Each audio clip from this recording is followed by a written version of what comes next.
You're listening to the Jiu Jitsu Lou podcast, and I'm Lou Temlett. I'm guessing you're having a good day because either you've been on the mats, are considering getting on the mats, or maybe taking your partner to train. I'm so happy you're here listening or watching this episode. Please don't tap out before the end. When you want to feel equal and bond with your family, start training jiu-jitsu. Today I have Maccy, a 4-stripe white belt, joining me on my podcast. Hi Maccy, how are you doing? Hey, lovely to be here. How are you? Oh, fantastic. Thank you so much for showing up. Anytime. Maccy and I know each other from training in Bristol. And as I just mentioned, we're both 4-stripe white belts. So we have a number of things in common. And I just want to also acknowledge your amazing specs, Maccy. Thank you. I noticed one side is rectangular and one side is circular. I don't have such cool specs, or I aspire to have such cool specs. Can make it happen. We can make it happen. But let's talk about wearing specs and training jiu-jitsu. Oh, yeah. Yeah, what interesting. Very interesting. I spend my life, I find, if I'm not getting choked out, I spend my life trying to see what's going on around me because I simply just can't see. And some people have been called different names than who they are because I just can't recognize them sometimes. But it's not intentional. For anyone's watching, if you think I'm very forgetful, I am, but I just can't see you.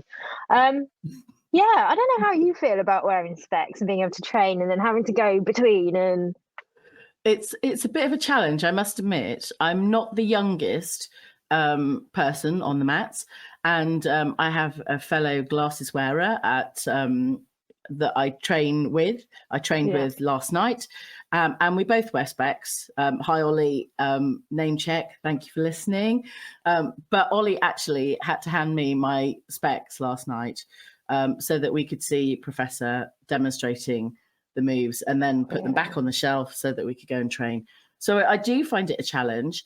I'm short-sighted, and there's a lot of squinting, but actually jiu-jitsu, it's all close quarters, so we're kind of all right. If you can see their lapel or their their cuff or their gi pants, you're okay. Yeah, exactly. If you can get those grips and you know where to get them, you're fine. That's it. That's where we got to be.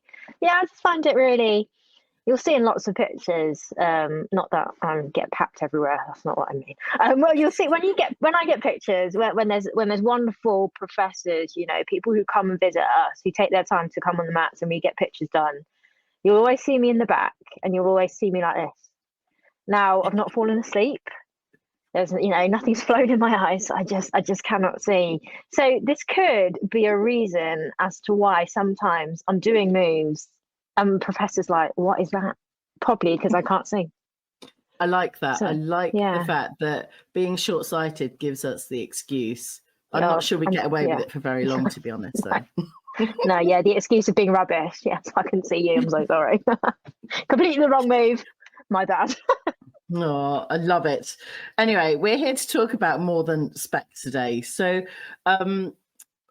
today's kind of topic, we're going to talk a bit about neurodiversity and mental health and the benefits of training jiu-jitsu.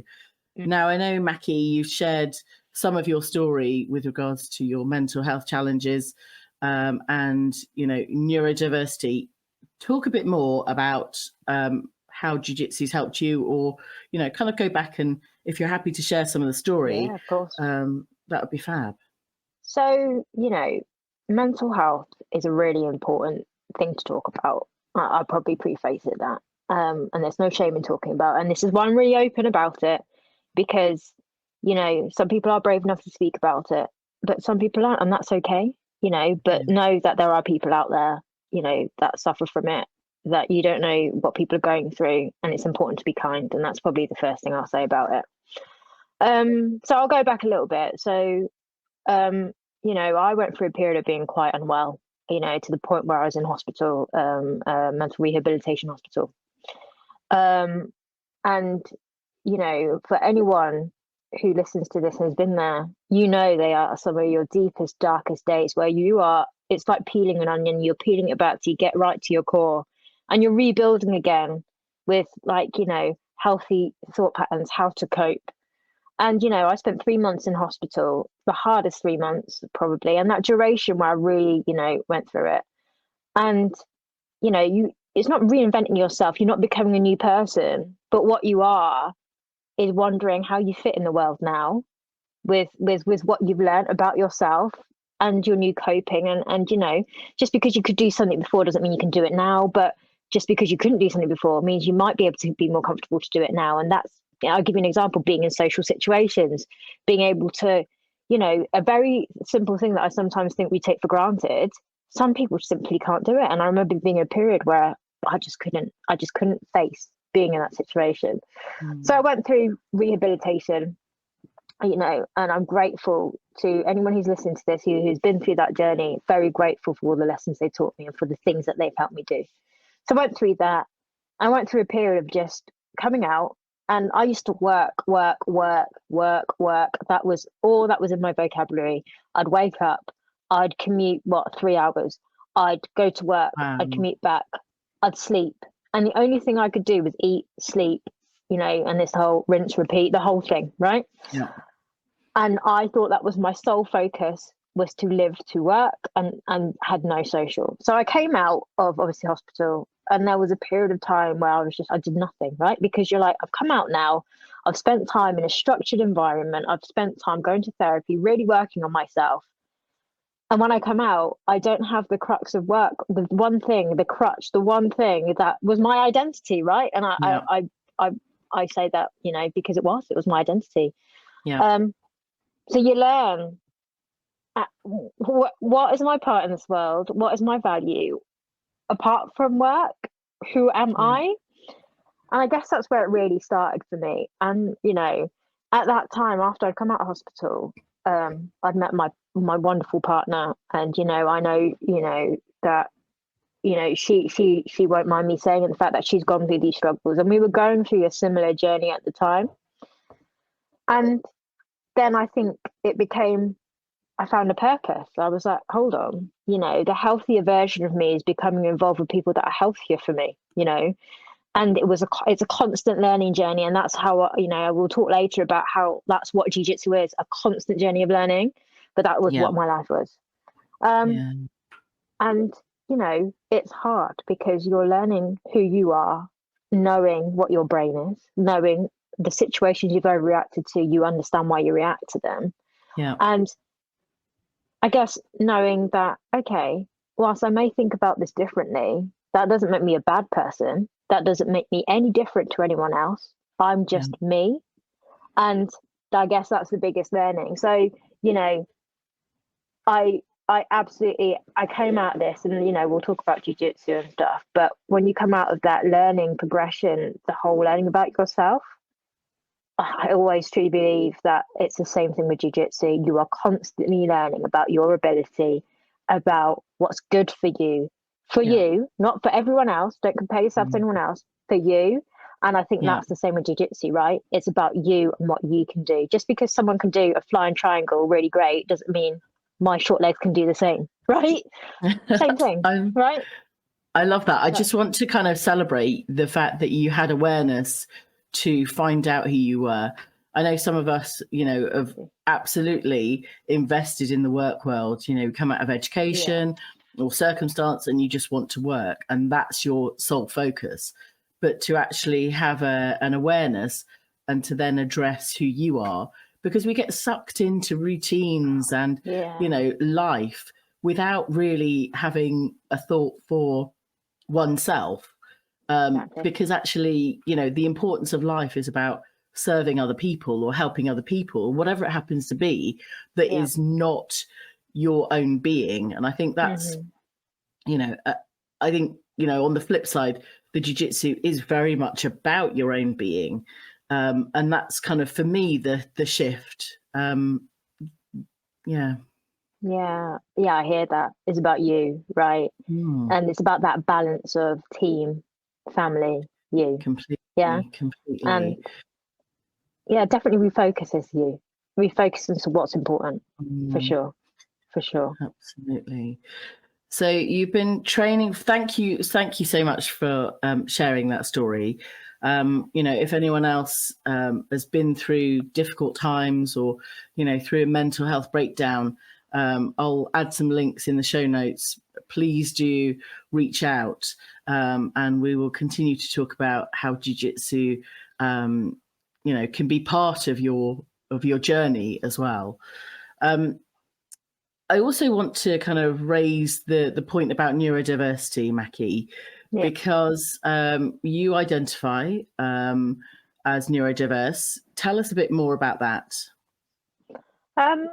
So the journey to my neurodiversity was interesting because, you either get a period where, your behavior isn't masked. So I went through, so obviously we related to my mental health, and that kind of masks everything else that was going on, right?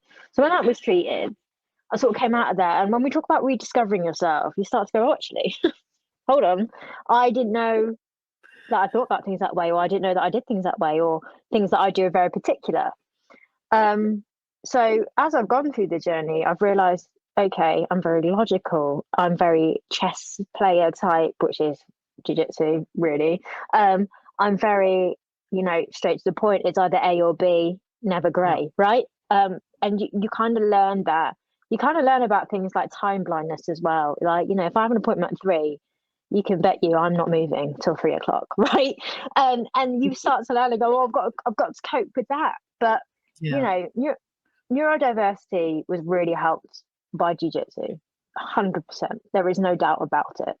When I went into jiu-jitsu, I didn't know how much it would benefit me, that it would. And, when I talked to my doctors, when I talked to my therapists, when I started jiu-jitsu, the one thing that they said was, there is something different.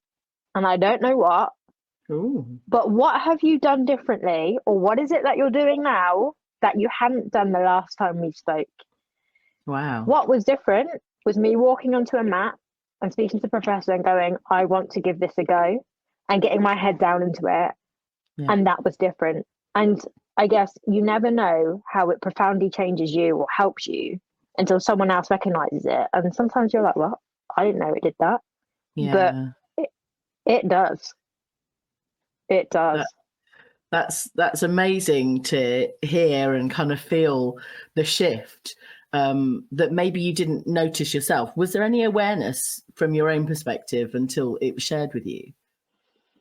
I think when I started noticing that the behaviors and, not just being on the mat, but the things that I learned culturally about jiu-jitsu, the sport of jiu-jitsu, the values, all of that, the discipline being number one, being a neurodivergent, my discipline can be a little bit like, not, here, there, everywhere.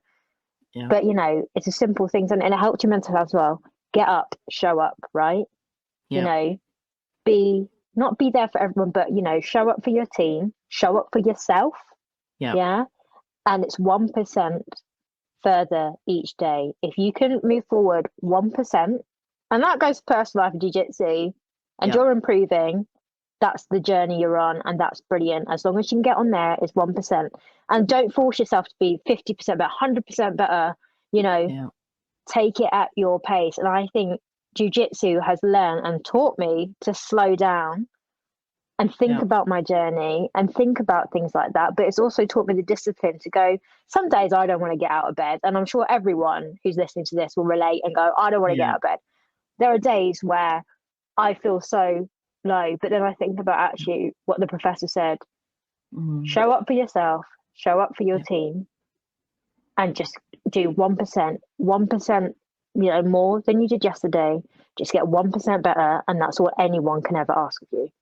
Yeah, and absolutely. I guess that was the indication that I started slowly being like, I'm being a bit more disciplined. I'm being a bit more, structured in my life. I love that. Just that kind of constant improvement. My background's kind of in, business and management and tech and all sorts of things, but it's about that receiving that feedback. Maybe it's just some tips from the professor. Why don't you try working on this? Or you realizing that you're not, achieving the chokes, or, there's something that's not quite right. and then you having the awareness, or being made aware, and then you changing, getting better. And it's that it's the social side of it that allows you to progress. And where else in our lives do we do that? Some of us obsessives, when I used to deliver newspapers as a very young teenager, I did used to time myself, and every day I was a little bit quicker.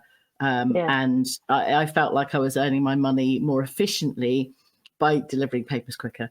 Anyway, but it's kind of having those things. What measures do we have in other aspects of our lives that offer us that opportunity to constantly improve? And that's, jiu-jitsu is absolutely the thing. Yeah, 100%. Is that constant improvement and that constant journey. I think it's not, you don't just learn one thing and that's it. If you learn thing, but you tweak it to what your body can do. You tweak it to different things, and it's constant. It's never, okay, brilliant, sign that off, you're done. It's do it this way, do it a little bit.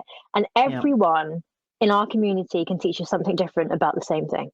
And that's what I love, right? Absolutely. That is what I love. It's like knowledge, constant. Oh, effective for him, but that's not effective for me. But the other thing that you did is effective for me. And it's just that constant learning, and that, and I think, when you talk about feedback, I'm going to touch on feedback a little bit. I used to be terrible at taking feedback before. I used to think it was a criticism of my life. I used to be like, oh my God, I'm terrible. You can't give me this feedback. But when the professors sit and give you that feedback, they teach you, it's to help you to improve and to be, to get better. And, that's the one thing that's really stuck in my head. Jiu-jitsu's really been like, actually, it's turned my view on how I view feedback in my life now, It's really been like, they'll sit and they'll tell me, do it this way because you're not quite getting it. In my old sort of view, I'll be like, no, you're telling me I'm rubbish. But no, it's that level of improvement. We're here to help you and support you. That's it. Absolutely. And I think, when we receive feedback, for me, my mind's gone back to my work life. It always felt very personal. Oh gosh. But it wasn't about the project, but actually it was about the project, and it wasn't about you at all. But actually, it's real growth hearing you say that, because the feedback is actually about you. It's just your being is the outer expression of your moves and positions. And it sounds like you come such a long way in taking that feedback, because it's still you as a whole person, but it's for the improvement. So it feels like a massive shift. So it's personal, but it's still external to your being, if you know what I mean. It sounds a bit complicated, but I've shifted my mindset now with you sharing that feedback is, to be taken in, but not to be, to be accepted as well. To be accepted, and to be accepted as it's not personal.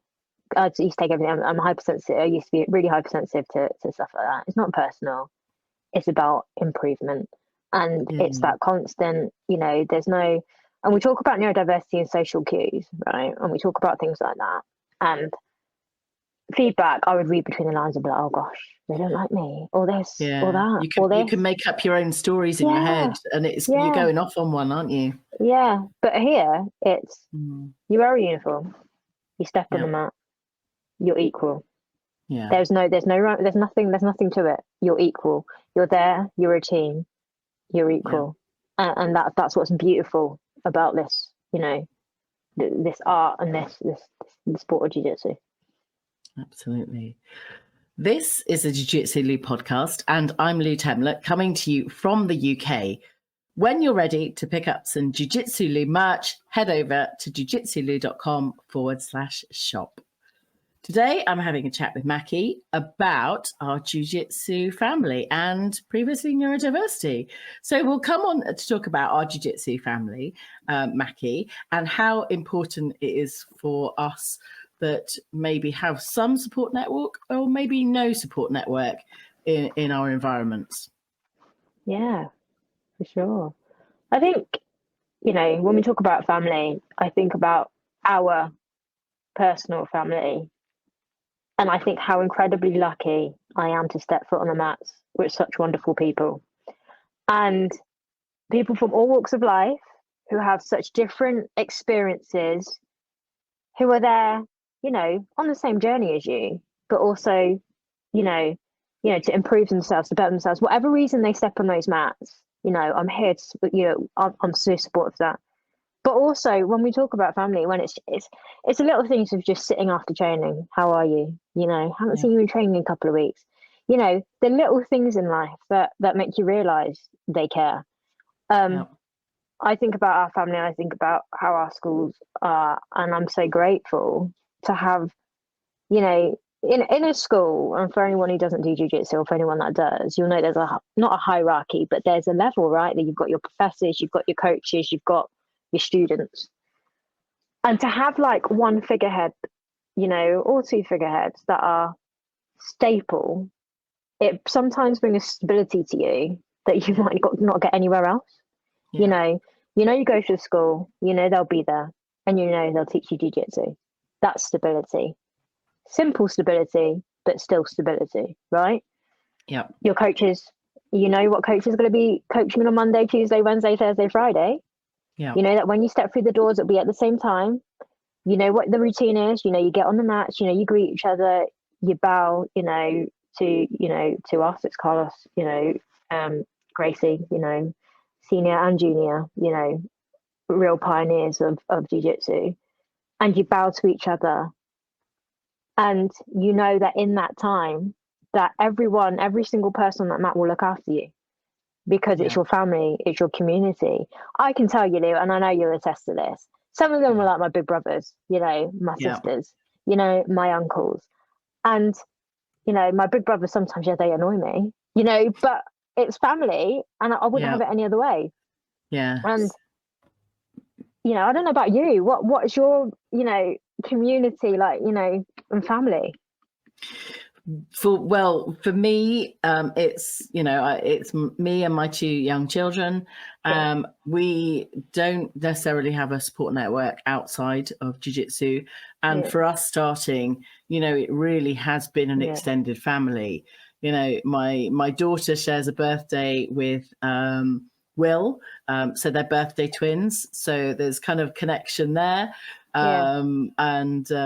You know, him and his girlfriend have just moved into a new house, and we've kind of, you know, my daughter kind of did a lovely card.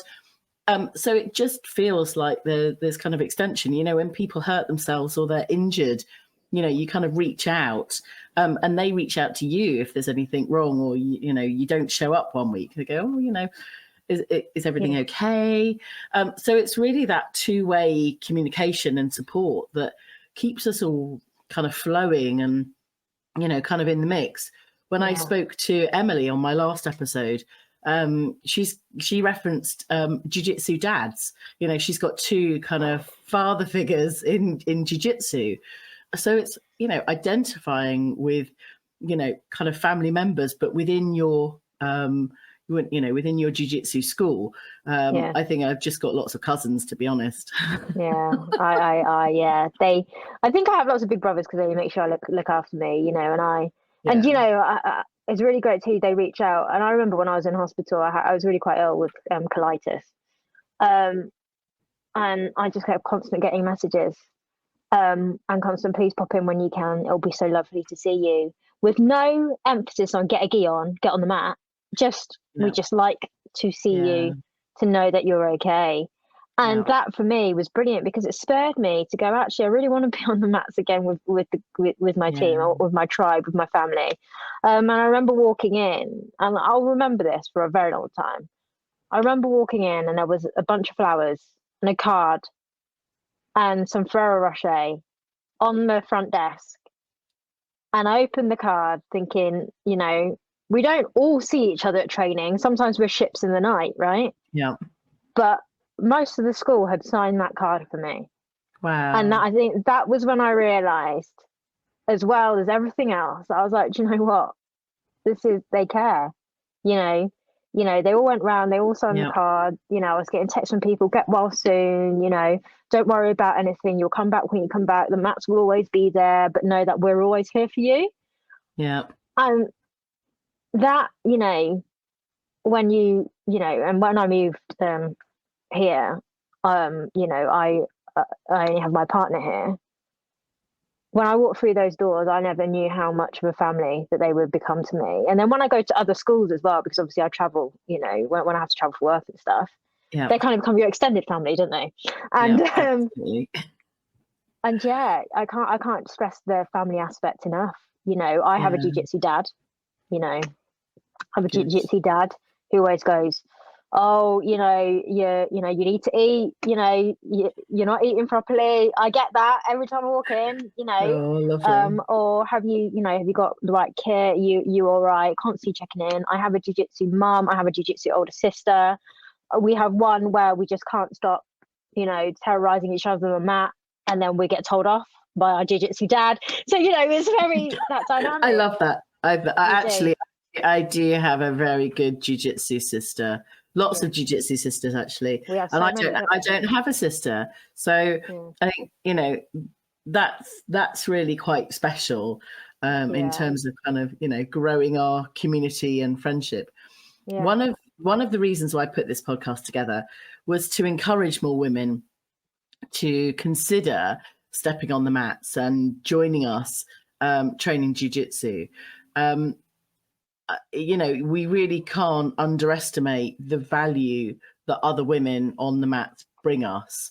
We might not shout about it, we might not shout it from the rooftops and celebrate always, but actually in our hearts I think we all feel quite deeply a kind of support for other women. And I know kind of energetically it can be quite a difficult thing, but actually there's some quiet appreciation for other women. I am with you there, Lou. And listen, lads, for everyone watching this, I love you, but I'm just going to talk about the women here. Don't get offended, please. When we started where we started, there were only a few women on the mat. You'd see every so often, and I remember being welcome when I walked in, and this wonderful blue belt, who, by the way, has the longest legs in the world, so she will triangle me every single time. But she welcomed me, and I only ever saw her and another female. And then we fast forward on, right? We've got a really active WhatsApp group of girls who we keep up with each other's travels. We keep up with everything that's going on. Even if we haven't been training in a while, we always check in with each other to let each other know we're still on the radar, we're still alive, we're still, bopping about somewhere in the world. Yeah. And we've done socials and stuff, which has been brilliant because it's just been girls. And there is the womanhood we have, right? I haven't been able to replicate that anywhere else. Do you know what I mean? Because we all share a unique journey, right? You got to think we are in an arena next to men. It's a male dominated sport, but really brilliant that more women are coming through. But we're all going through that journey together, going through about what that looks like for us personally and supporting each other through what may be difficult. And listen, ladies who are thinking about it, and I'm going to sound like a sales advert, right? Ladies who are thinking about it, you don't have to be fit because, if you've seen me on the mat, I'm not asleep, I'm just gassed out, yeah? You don't have to be fit, you don't have to be an Olympic athlete, you don't have to be anything to start jiu-jitsu. Yeah. And if community matters to you, and you think jiu-jitsu is a place to find that, come and join us. And Absolutely. I've been in places where I've been injured, and sat on the sidelines. I've been more part of the community than I have been on the mat. But no one judges you for that because you're part of the community, right? And I think, I know I'll probably address this as well, that some women aren't comfortable training with the opposite sex. Doesn't matter. We'll help you. We'll support you. We will be at sessions, and wherever you find yourself in a jiu-jitsu school, the women will support you and be at sessions and be your training partner. No problem. And don't think you're a burden for that. We all have our preferences. We all have reasons why we can't. But the way women rally together, let me tell you, it's something else, isn't it? And actually, what comes to mind is, as women, it's about learning to be braver to ask for what we want, because we go, oh, well, maybe I won't say anything. But actually, part of training jiu-jitsu is that we can feel more comfortable and saying, actually, I'd like to train with another woman, or I'd like to, you know, try these moves. And it's about empowering ourselves and just putting it out there and feeling really comfortable. And you spoke about kind of with your neurodiversity and mental health about masking. And I think, you know, one of the places that we can feel free and unmasked is the jiu-jitsu training mats. You know, I wear makeup every day.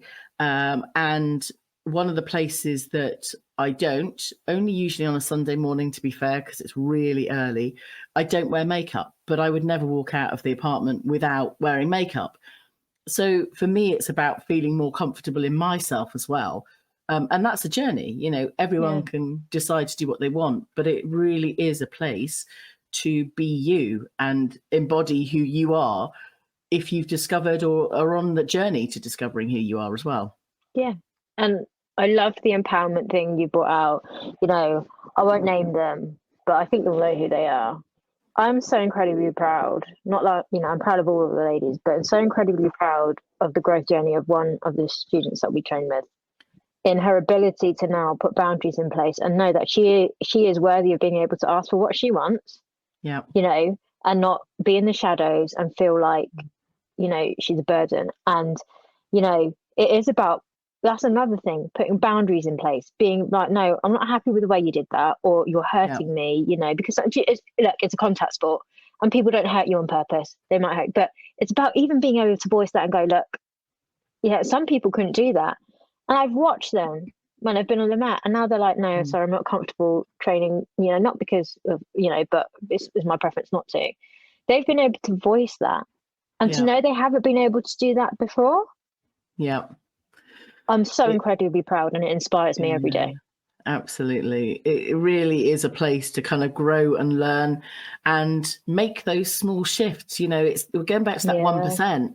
You know, maybe 1 week you're not comfortable, but, you know, when you want someone to roll a bit lighter, you know, try asking. You know, it might only be one person, or you might just go, oh, you know, express something. But then when you need something from your training partner, you can feel comfortable saying it. And that comes with time. And that's that 1%, you know, shift, improvement, growth, empowerment throughout that whole journey. Exactly. Which, you know, and that's what we're here for. And I will say this about masking as well. Openly, I'd like to thank all the people that we train with, all the people that are training with us at schools, because you have enabled me to realize that I don't need to mask with you, that I can be myself with you. And that has 100% boosted my confidence in myself. So I'm just going to say out here, thank you. And you guys all know who you are. You know, thank you for helping me live my authentic self. And thank you for being supportive of that and cheerleading for that. And I will continuously cheerlead for all of you, you know, and I just want to say that while I'm here, you know, it's been, you know, people have been incredible. Maccy, I have nothing more to say. You've beautifully summed up this podcast episode and your share. And I kind of feel like we should, you know, embrace those words of empowerment and thanks and gratitude. So thank you so much for being part of this show. Thank you, Lou. And thank you, everyone. And, you know, keep listening. And I hope that, you know, somewhere, be brave, walk into that school, open that door, because the journeys you will find behind that door, you will not know how it will change your life, and it might not. And you know, I'm the first to say jiu-jitsu might not be for everyone. Give it a go, and it will change your life, and I hope it does in the way that it's changed mine. Fabulous. Thank you so much for listening. I know you will have taken away some really key points from Mackie's share. Do follow the show on whichever platform you're listening on. And after that episode, it would be really great if you could drop a review. Thank you so much to Maccy, and catch you next time.